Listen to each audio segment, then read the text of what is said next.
Goku, a sigmamale analysis by dsmooth753. A sigmamale, by definition, is a lone wolf. A sigmamale is an individual who has rejected social hierarchy and embraced a life of independence and self-reliance.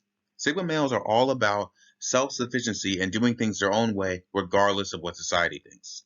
A sigma is equal to an alpha, except they have chosen, they are more introverted and basically like to be themselves. And they have no respect for the hierarchy whatsoever. Goku's self-reliance mindset. Goku was left to fend for himself after his grandpa Gohan died. For those of you who don't remember the origin, when Goku came to Earth as a baby, he was raised by Grandpa Gohan. And when Grandpa Gohan died, Goku had to fend for himself.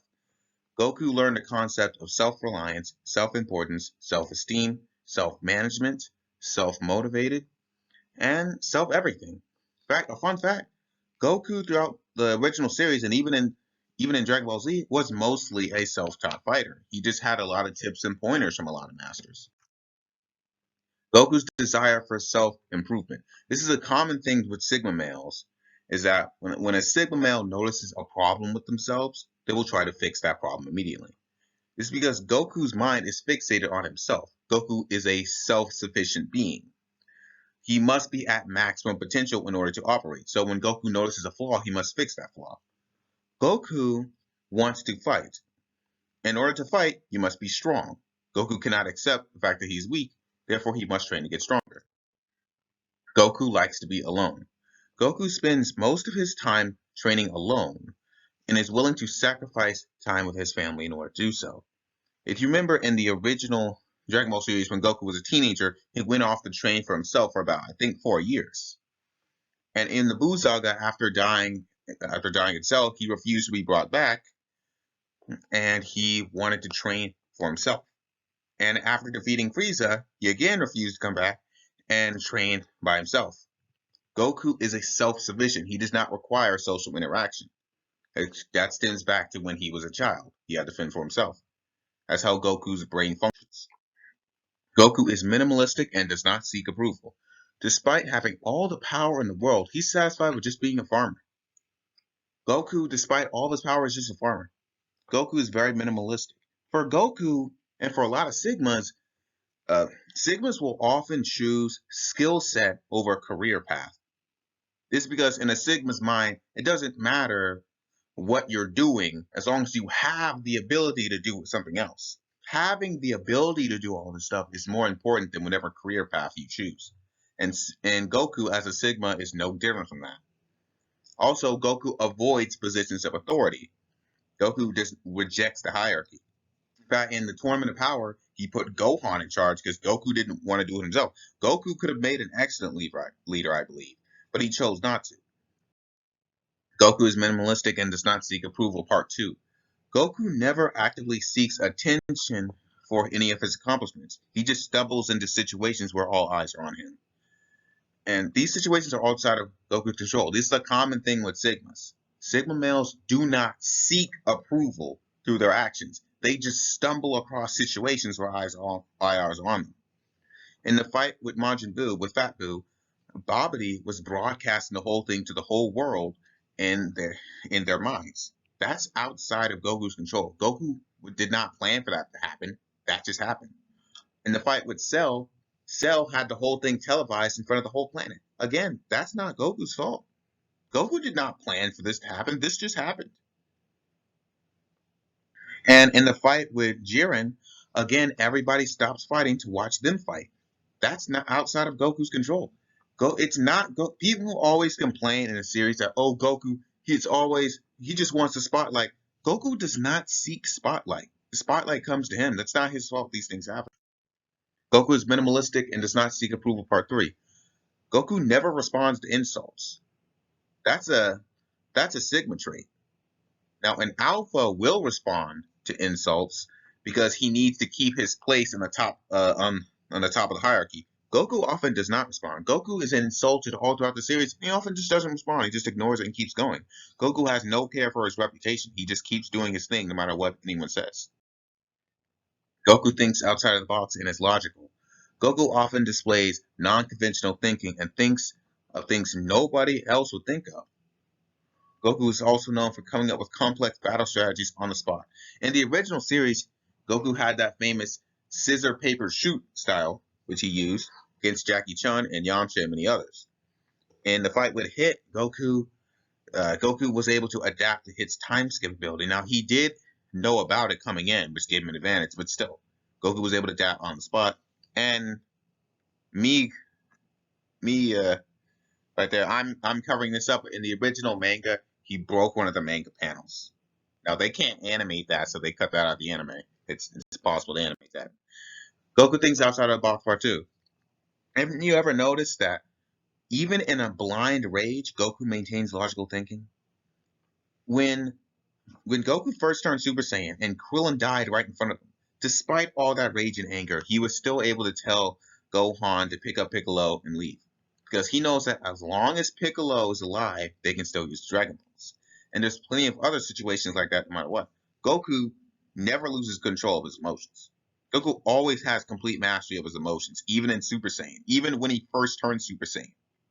Even in Ultra Instinct, which is supposed to be all about rage, was supposed to be all about control and calm mind, he was still able to get angry when Jiren blasted that energy ball at everybody. He was still able to maintain that form, which is all about focus, even in a state of rage.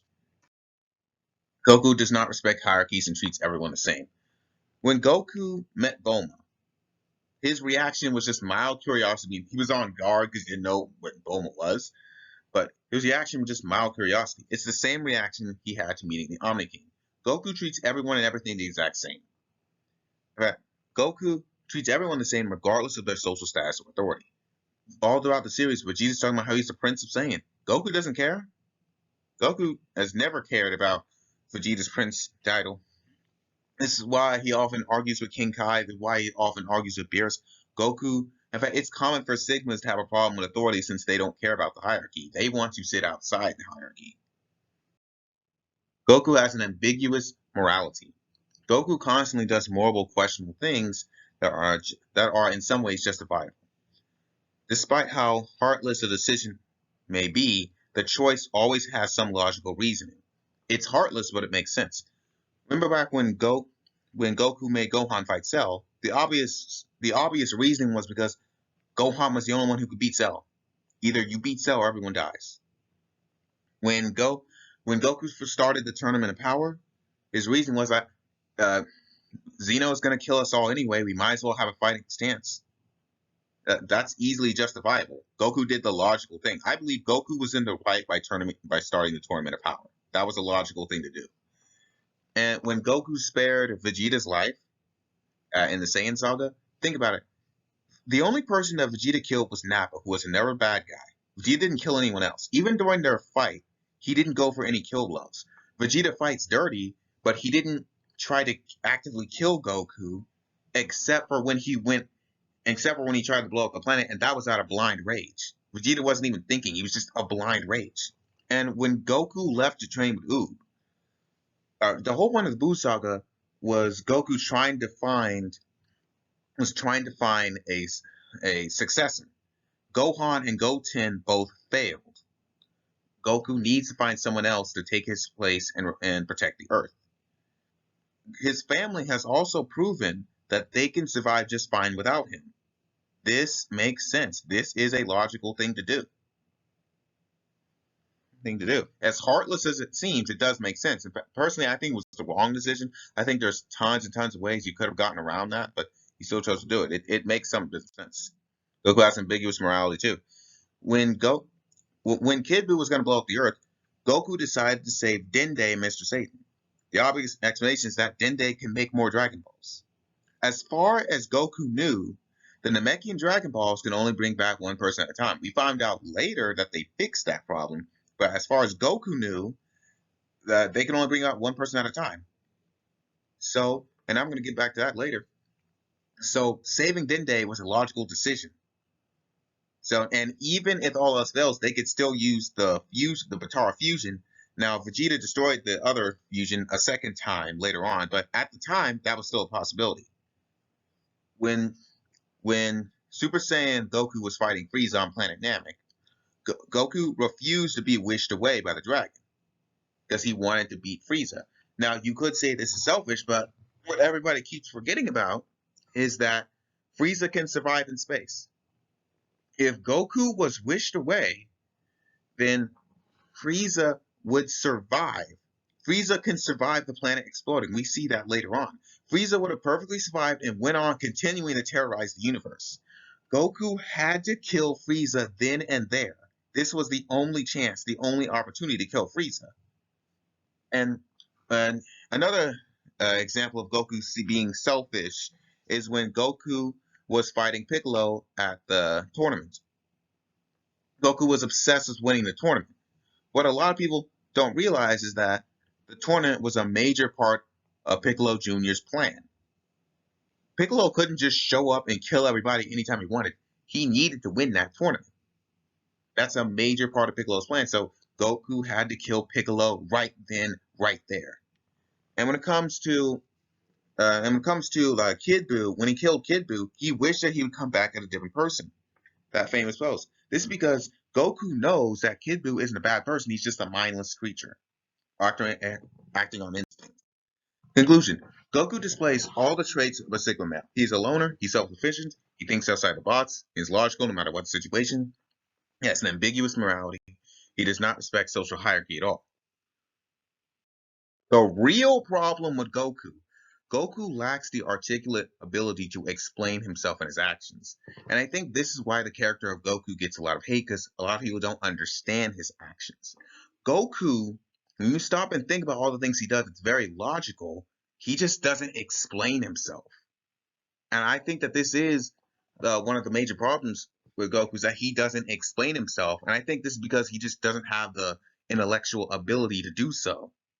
This is the real reason why Goku gets as much hate as he does. Thank you, and like and subscribe.